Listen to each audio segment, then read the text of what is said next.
Tulsi, Tulsi, Tulsi, how in the world did you become Director of National Intelligence? Let's rewind. In February 2019, Tulsi Gabbard officially launched her 2020 presidential campaign. She was the first female combat veteran to run for president. CNN described her foreign policy as anti-interventionist and her economics as populist. She became one of the most Googled candidates after multiple Democratic primary debates. And during that second debate, she didn't come to play.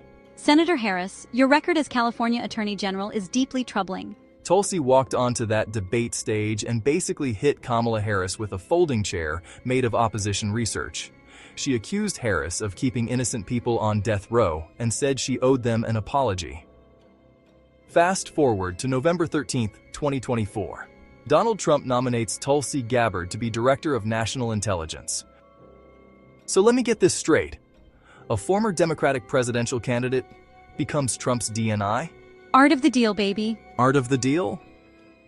That sounds less like national security and more like somebody wandered into the wrong casting call.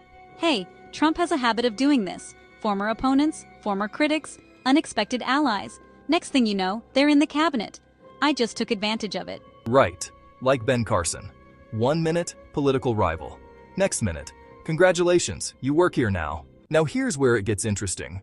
Tulsi, as Director of National Intelligence, was there actually evidence that Iran posed a serious threat to the United States?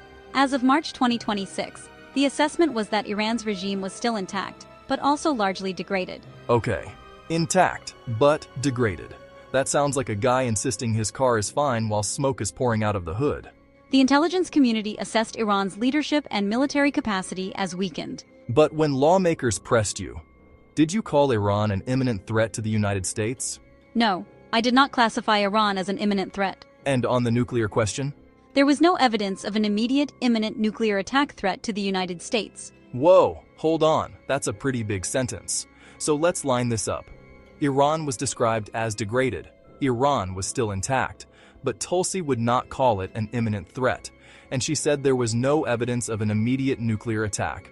That is not exactly the language of panic button, hit launch, everybody run. I said I gave objective intelligence to the president. I was not there to use political language. I was there to assess the facts. Ah yes, objective intelligence. Washington's favorite phrase right before everybody starts blaming each other. Then came March 16, 2026. Joe Kent, then serving as director of the National Counterterrorism Center, reportedly told Trump, Vice President J.D. Vance and Susie Wiles that he intended to resign over Trump's decision to initiate the Iran war. And the next day, he went public. The U.S. entered the war under pressure from Israel and its powerful American lobby.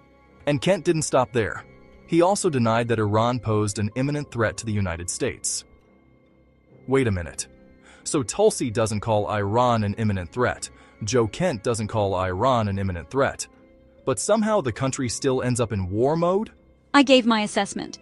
And I gave mine. And both of you are pointing in basically the same direction on the imminent threat question. So now the real question becomes, if the intelligence wasn't saying imminent, then who was? Because somebody, somewhere, was selling urgency. Somebody was pushing the idea that this was immediate, necessary, unavoidable. And yet 2 people inside the national security world are out here throwing cold water on that claim. So what are we looking at here?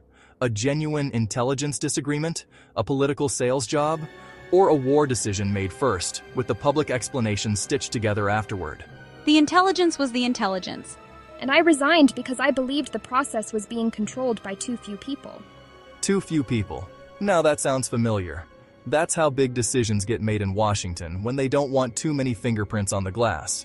We know it's all an Epstein distraction. Subscribe.